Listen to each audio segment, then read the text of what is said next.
conversation on matters of security and service delivery.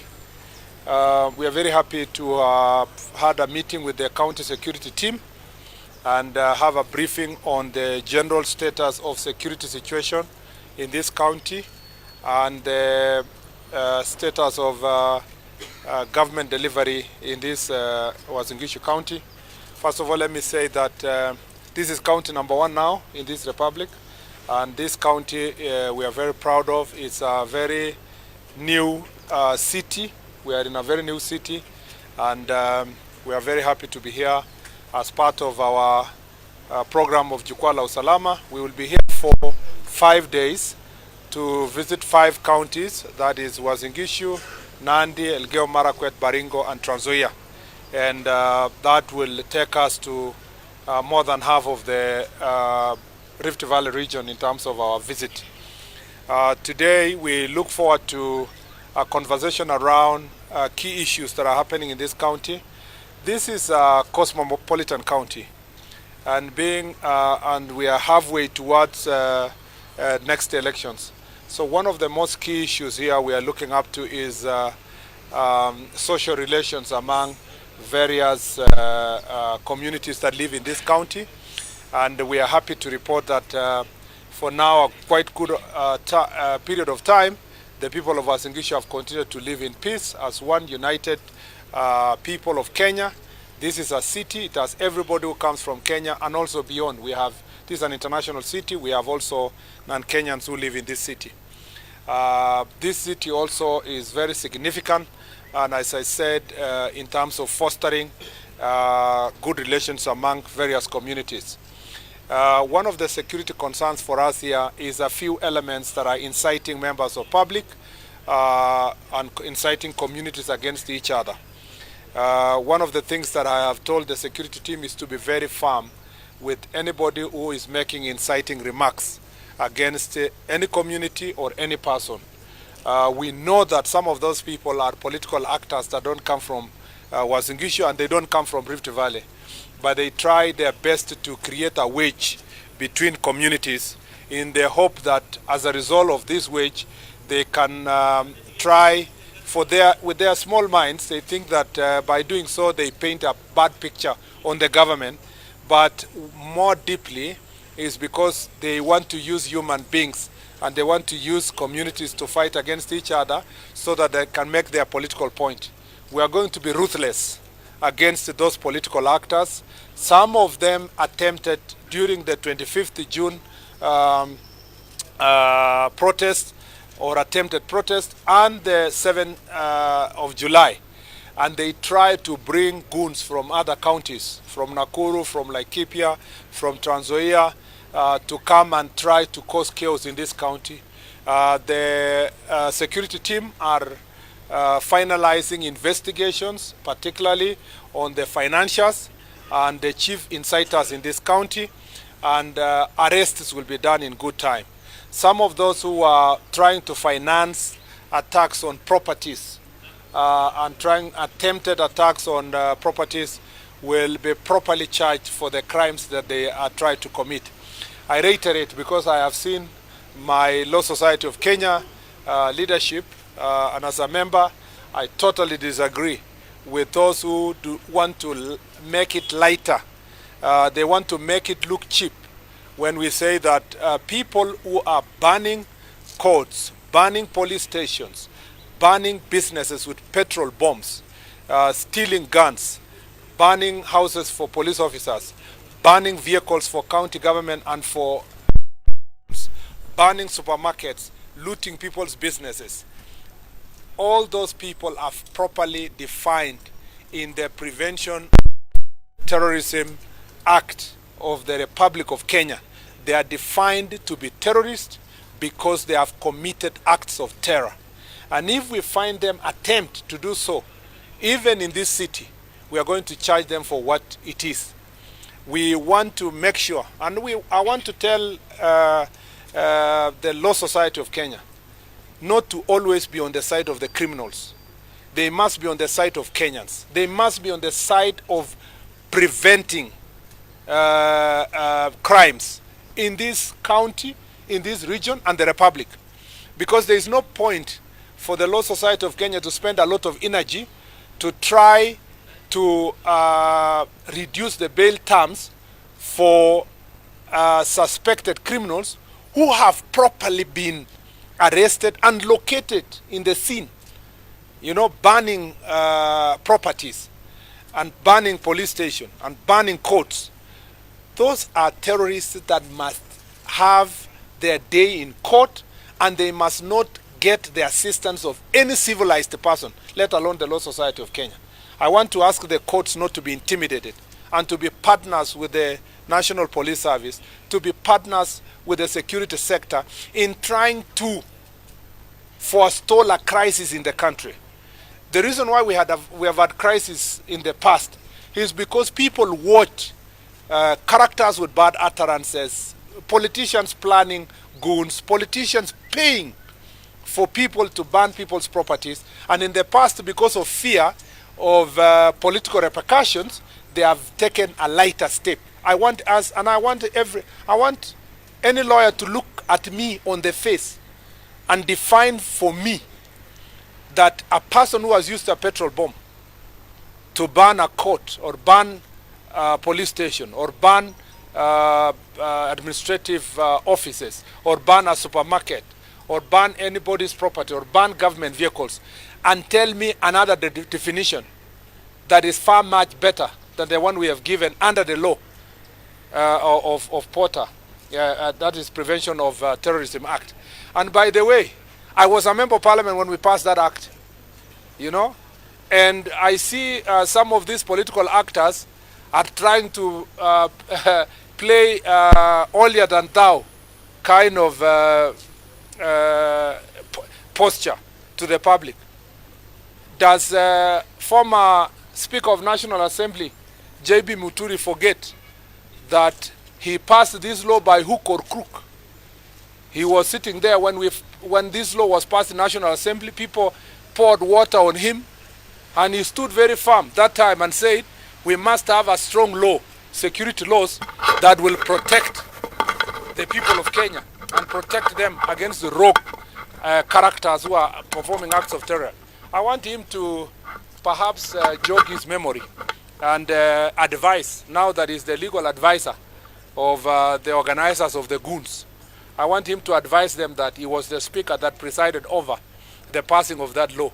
And I want him to come back to his senses as a proper good citizen that he was then when he passed the law that we are now applying. And we will apply it indiscriminatively. It doesn't matter whether you are a member of parliament like me that time or not. This is very important.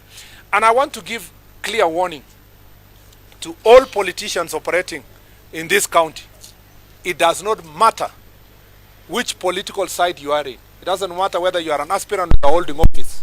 If we find you making insightful statements against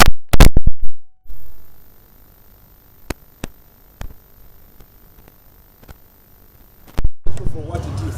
I know there are some people who are trying to intimidate judges, magistrates, so that they can give lighter bail terms and lighter sentences. I want to ask the judiciary and the Chief Justice to stand firm, because prevention is better than cure. We don't want people to cause silly activities here. And those people who are being ferried from other counties to come and cause chaos in Uasin Gishu, we will arrest you far before you get here. We will, in the near future, we will track you. If you were brought all the way from Ngarwa to come to this county, we will arrest you way far before you get even to Molo, because you are being transported to come commit acts of crime. This county must, the people of this county and live in utmost security. Number two is that in this county we are struggling with second generation of alcohol and drugs, hard drugs, including marijuana, and in some situations also even heroin has been found in this county. I have told the security committee of this county, at certain times, that we must get rid of all these drugs. We are here with Kada. We are going to discuss in the meeting how best our chiefs and assistant chiefs are going to help us to get rid of hard drugs in this county. And I must say also, in this situation, there are businessmen and women who are selling second generation of alcohol and transporting from neighboring country, but also locally manufactured. Again, I have told the security team to complete the investigation files, and those actors must be charged. I have also asked political leaders to keep off intimidating and calling police officers and threatening them that they will be transferred. No police officer will be transferred under our watch. And those who have been victims of political actors here trying to harass police officers when they are doing enforcement on matters of second generation alcohol, drugs, and so forth, I want to say here outrightly that we will also come for you, because you are trying to interfere with police officers when they are carrying out lawful arrests and other lawful activities to prevent such kind of alcohol. So here in this county, Nandi, Elgeyo Marakwet, that is an issue of great concern to us in terms of second generational alcohol and drug abuse. Considering also this is county number 1, I want to appreciate the residents of this county. They have been very patient. They have the lowest administrative units. They are not even demanding sub-counties like others and so forth. They just want us to complete some divisions and some locations and sub-locations. I have good news for them that pursuant to the brief I've been given here, we are going to operationalize a number of administrative units that had already been gazetted, so that I am told the president has only, in one location, he has one chief and one sub-chief. So the location is manned by the chief and manned also by the assistant chief. I think this is one of the most patient presidents we have ever had, and very law abiding. But now that I'm here, I must make sure that people of Turbo also get fair share of proper administrative units that have been gazetted over time and not operationalized, and we will do so in the next 1 week. The other issues, there's a lot of issues of fraud, like expected in many cities, and I've told the police to also deal hard. I see here so many people are losing their money here. You know, they are being defrauded here. And I want to ask business people here to stop using shortcuts. If you want someone to supply maize to you, you have to have proper agreement. You must know that he's a maize trader. You can't just send your money before even you can get delivery of the goods. The same way people are being defrauded using their phones and so forth. Let's not use shortcuts. Where it requires a lawyer, use a lawyer. Where it requires you to verify certain documentation, verify. When the deal is too sweet, you know, you must be very careful in terms of how you do business. Some of the cases, the police even don't know what to do, because you willingly gave out your money, and the other person is telling you, I had the maize, but it's lost, I will bring them. You know, it becomes very difficult for the police to do the investigation. So be very careful. Again, we must protect. This is a university town or an education town. So we must also take care of our students. A number of them are being defrauded, and a number of them also are being victims of alcohol and drug abuse. And part of the reasons why we must be very careful is to protect our young men and women who are in various universities and colleges in this very important city of Eldoret. I think the land fraud also is a serious issue, and I've told the security team to deal with it, because we have cases of people being defrauded, or sometimes goons occupying by force people's land and refusing to vacate, or getting fake court orders or fake title deeds in this very city. Tomorrow, the day after, on Friday, once I go to Elgeyo Marakwet and Baringo, I will address issues of banditry in that area and the progress we have made in dealing with issues of banditry, and we have made significant progress, and we are going to upscale also our operations to deal with these issues of banditry, and the most appropriate place to address that issue is once we go to Baringo and Elgeyo Marakwet, where it's the epicenter of that problem. I think that is really, in summary, some of the issues we are dealing with here. Unless did I forget anything that is very key, I think those are some of the key issues. I'll take about 3 questions, and then we exit to go to the most important function here. I also want to encourage, which I'll still say when I launch there, I want to encourage most Kenyans here, especially young people, to take their IDs. There are many young people here and many residents of Uasin Gishu who are of age above 18 and they don't have IDs. I want to encourage all of them to take their IDs. We are going to provide a better technology with live capture in all the sub-counties here in Uasin Gishu, and the IDs will be ready within 7 days. So there's no reason why many young people should not get their IDs so that they can be able to get government services and also participate in making very important decisions in the next elections. I will take 3 questions. Seth, and who else? I'll ask one much more. Let me be the first because you have mentioned something. Yeah, 1, 2, and then the third one. Is there a lady? Okay, let me take the 3 and then I come with the 2 and then we close in there. I just want to base on what you have said. Yeah.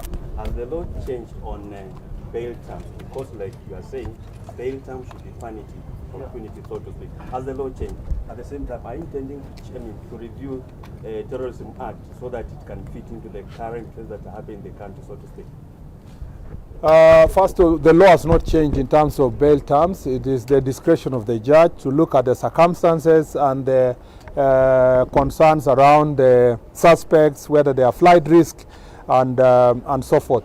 Bail by itself is not a punishment, but it must be such that it is a deterrent for those who think that they will commit another crime and continue.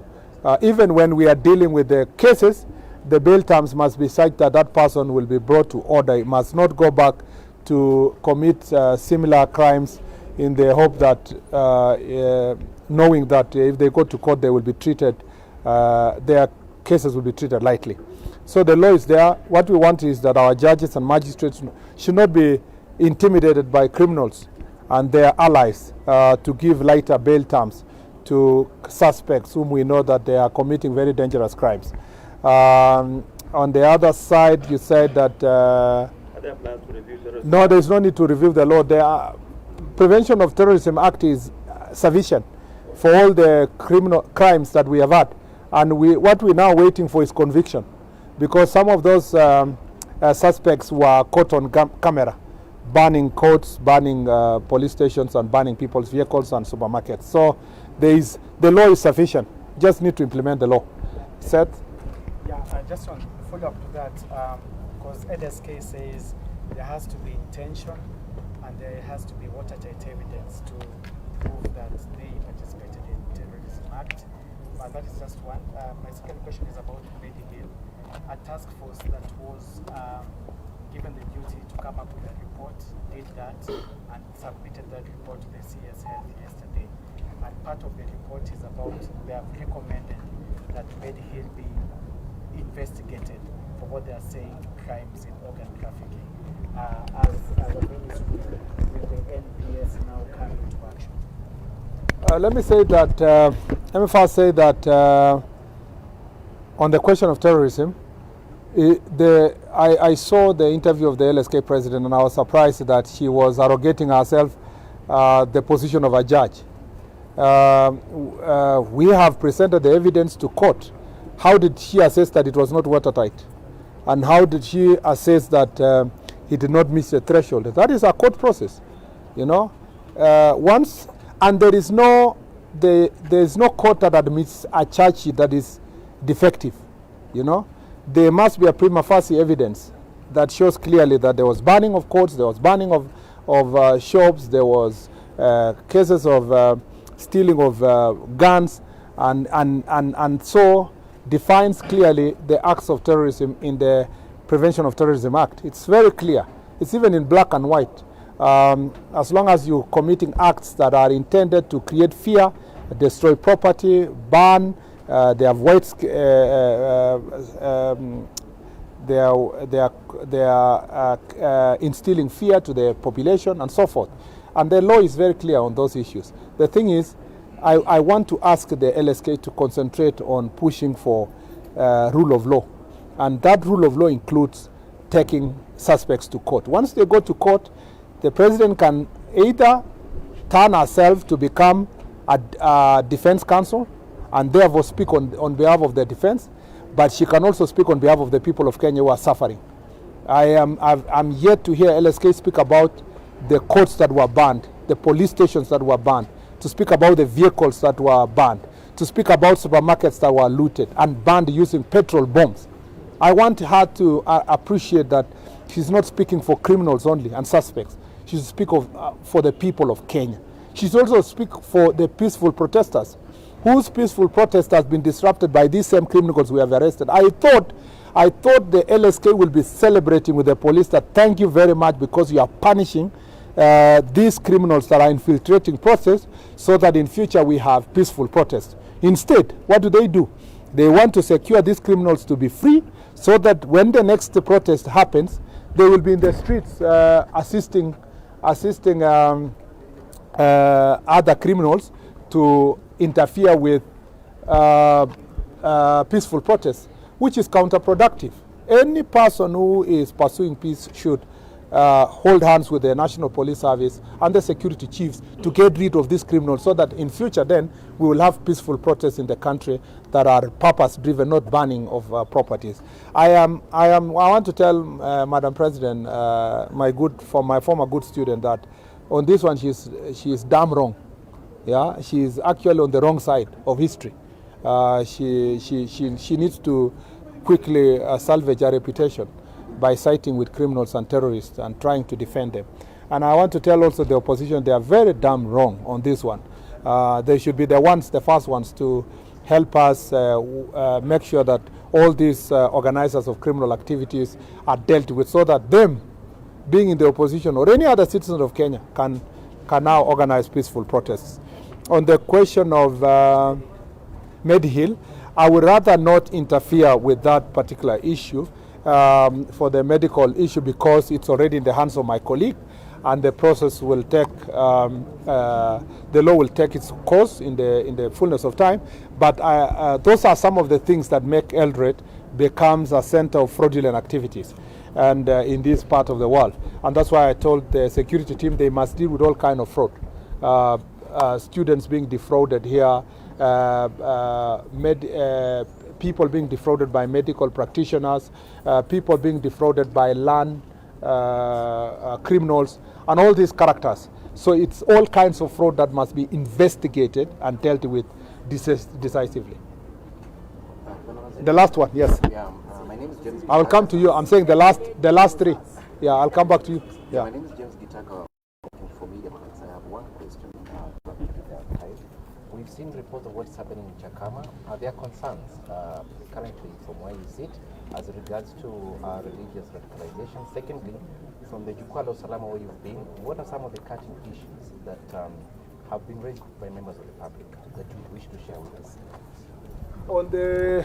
On the Chakama Ranch issue and the question of religious radicalization, I told you this is a problem that is still ongoing. Religious radicalization in Kenya is not just confined to Kilifi. It's all over the place. You saw in Homa Bay the other day. There are some cases even in our counties here in various parts of the country, but at a lower scale. The one in Chakama Ranch is because the actors in the past who have been radicalized are now, they want to start new cells, you know. The good news is that because of the work that was done in the past, we have put in place early warning system, and that's why we were able to avert the issues that are happening in Kilifi, and you can see our security team is capable of handling it. This is a sensitive issue. Even the people who have been arrested and taken to court, who have been taken to prison, and some of them who are being held in remand, are a problem in the prisons there. And so we have to deal with them in a special way. We must make sure that all of them are in solitary confinement so that they don't continue with this ideology and radicalize more people to suffer. So at least on this one, we have early warning systems in the areas that we suspect, and our security teams have been on high alert, and that is why at least no one has died. But you can see some people. You see, it's very difficult also to police everybody where they go and worship. It's only that when you see that there is an element of radicalization to it, is when the police come in. Otherwise, people have the freedom to worship. I'll take another three, especially for local media here. 1, 2, and the lady. Where's the lady? Okay, 1, 2, 3. The three of you, the gentleman. I don't know where she went. Okay.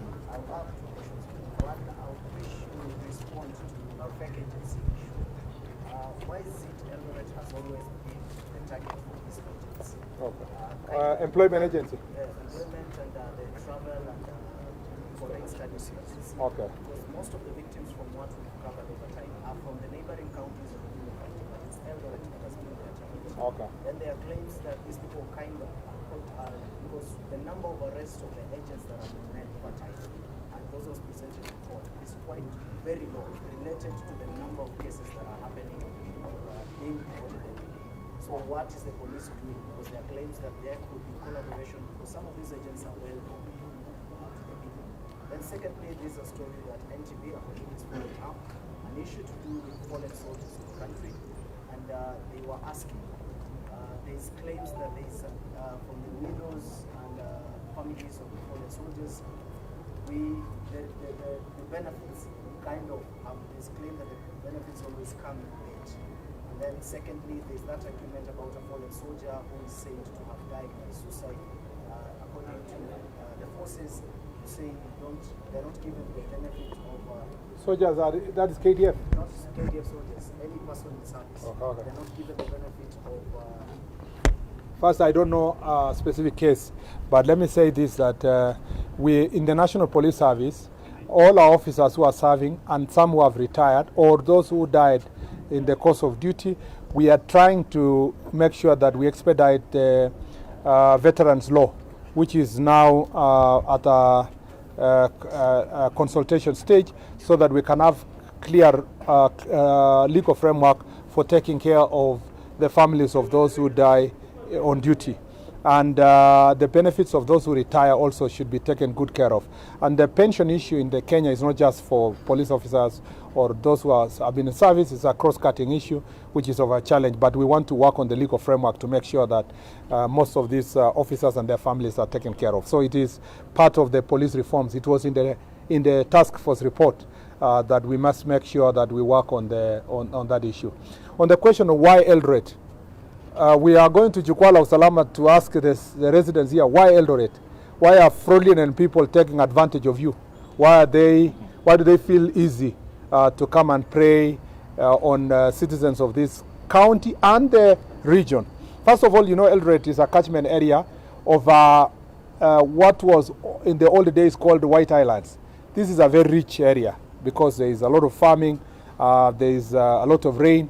So there is a lot of economic activity here and a lot of money exchange hands around here. So where you have resources and you have wealth, there also are, it attracts also these criminals, conmen and so forth. And people are taking advantage of families that do very hard work in their farming and their savings, and they want to take their children to school. That's why you have these fraudulent activities on education abroad, work abroad. You have all these fraudulent activities that are related to. You didn't even mention that there is also other activities here that involve a very old trade around harvesting time. That some characters will come to this town when there is a lot of harvesting that's happening here and defraud men in this city. So it is. It's given with the the environment that we are dealing with here is because people are targeting the wealth of the people in this place.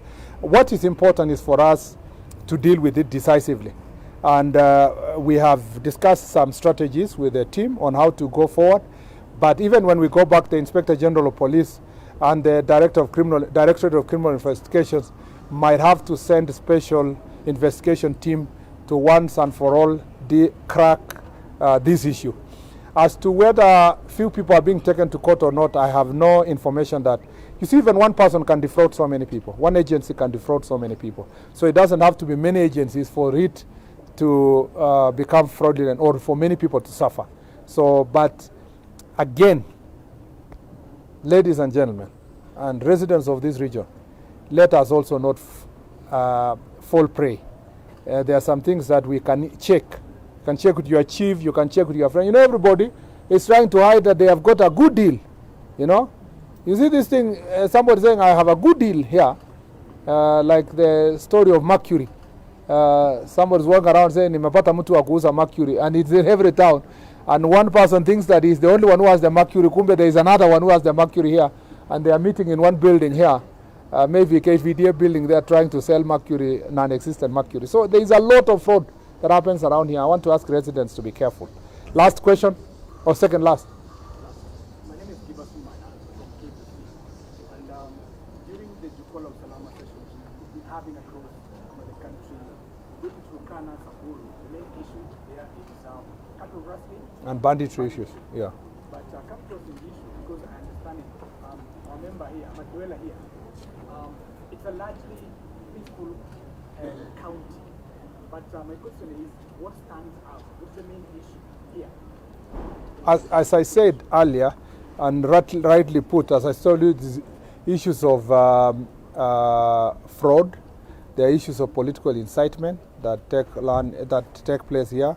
There are issues of intercommunal conflicts or inter-society conflicts, and that's why some of those issues are raised here. But also, these are just the briefs I've gotten from the security teams.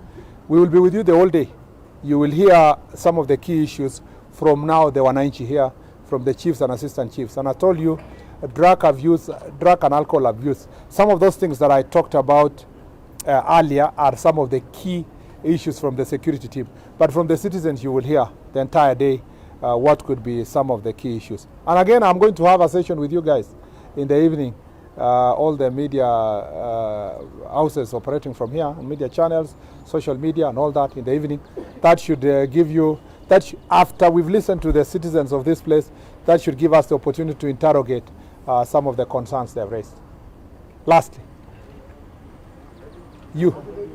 There was no lady. There was no lady. It's okay. She's not a journalist. Yeah. Atauliza kwa hall.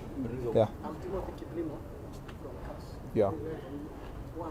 During the president's visit to Kaptagat, we had the president issue stand warning to maybe the opposition leaders on grounds that they were financing the demos. They have been also on record talking tough to these leaders that we are coming for you, we are coming to arrest you. You have just said that investigations are ongoing. 3 weeks down the line, maybe where are we, and how soon are we going to see arrest? Given the fact that we are heading to election in 1 year, how far are we now? Do you remember the story of the guy who interacted with Jesus on the road to Emmaus? Yeah, Cleopas, and you know, as he talked to Jesus, he asked Jesus. He was telling Jesus about the story of Jesus. Then Jesus was feigning ignorance. He was asked, "Are you new in Jerusalem?" You know, Timothy, you need to know that we have charged a number of people. What is the reason why people are complaining about terrorism charges? It's because we have charged them. We've charged a number of political actors. If you watch our whole process that was going on, and they got some bail terms that we were not happy with. And we are going to charge others. Others happen next week, the others the other week. You saw even another one complaining the other day and celebrating that, oh yeah, he was not charged for terrorism. If the investigation in future shows that any person had committed acts of terror, we will just charge them. Let me say this, it will not matter how long it will take. And we are not going to rest. And there is no, you know, crime does not have limitation of time. So if it takes 2 months, 6 months, 1 year, 5 years, we will charge everybody who has committed any offense in all these criminal activities that happened on 25th and 7th. And I'm happy with the progress we are making. And you will be reporting in the news continuously, maybe until the end of the year, a number of characters that will be taking them to court. And we are very, very, they have never seen something like this. And what you will see in the next few weeks is something you've never seen also before. Consistency on the part of the National Police Service in investigating, arresting, When your file is ready, we are not waiting for another person. When your file is ready, you go to court. We will get another one. Your file is ready, you go to court. Because it was easy to commit these offenses as a group. But now, you must stand on the dock as an individual. And kila mtu atachukua mzigo yake mwenyewe. Asante sana.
So, sir, this one is one service that we offer to clients.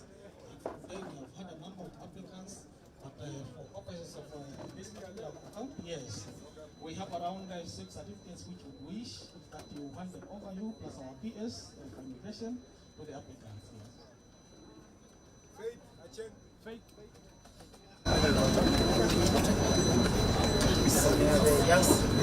Oh, how are you? What's your name? Wewe ndio umekujia hii? Hii ni nini? Hii karatasi ni nani? Kama inaona kama una taarifa ile tusome pamoja. Rafael Rian Odwor. Ni yako? Shika. Shika wewe mwenyewe. Very good. Mimi nimekuwa registered, sio? Sawa. Nenda shule. Uko class? Uko baby? PP2, fantastic. Good job. Well done. Oh, sorry. Thank you.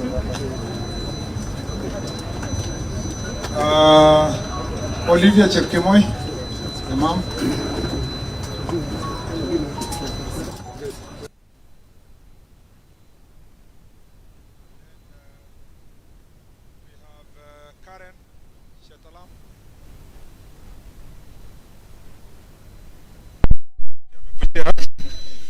Wewe ndio Bruno? Yes. Okay. And then Nicole Rita Ajuma, mtoto. Cecilia. Pongezi. Thank you, sir, for the incredible leadership. Asante sana. Thank you. With your permission, let the CS. Okay. Yeah. Wilson, no, the owner of his, this is a death certificate, the deceased, so you are the family, you are next of kin, the brother. Okay. Pole. Okay. Thank you very much. First tuendelee namna hiyo. Okay. Welcome to National Registration Bureau. Here we are issuing identity cards using the new live capture machines. And through the machines, the process has been very efficient. These applicants will get their IDs in the next 3 days. They'll be able now to get, so by Friday, Monday, they'll get their IDs. Chiefs. They are now taking full responsibility. They are the one who identify the applicants. Like now, these applicants, the chief must be. You know the parents, yeah?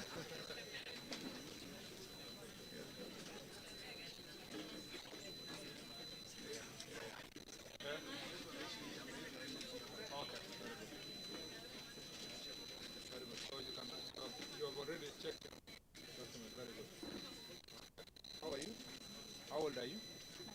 19. You just finished school. Yeah? Oh. Yeah, okay. So after after the identification process, now they come here now for the one person. Yes.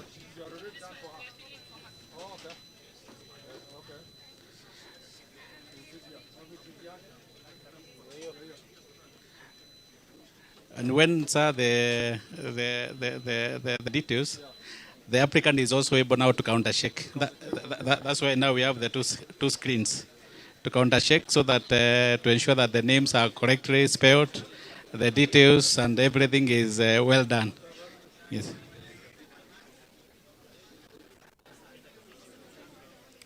So once this process is finalized, within no, it is this now this another This one has advanced. this In the process. no, this another unit. So But it has advanced beyond kuchaza. yes. Huyu ashapitia amefika photo. Amefika ya mwisho. Chukua picha. Yeah. So one machine is able now to complete the whole process. Okay. So what happens is that once they apply, like now here we have about 4 units, so we can be able now to do 4 applicants simultaneously, and set the information to Nairobi within seconds. So the logistical challenge that we had of getting documents has now been sorted by these machines. Well done.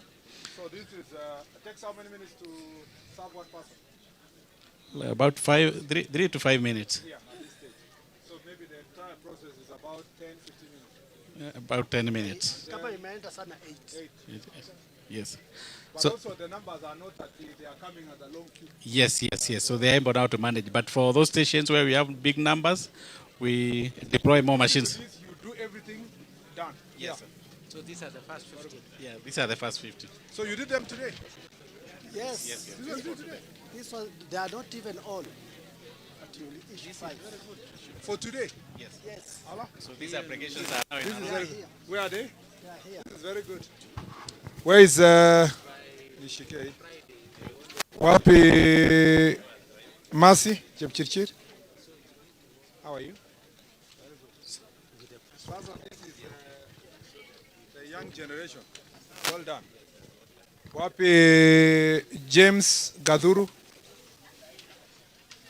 Well done, James. Yeah? Very good. Umemaliza shule? Alan Koech. These are all young people. Yeah, very good. Brian Kipchumba. Well done. Huyu amekujia kitambulisho. Oh, huyu amekuja hadi?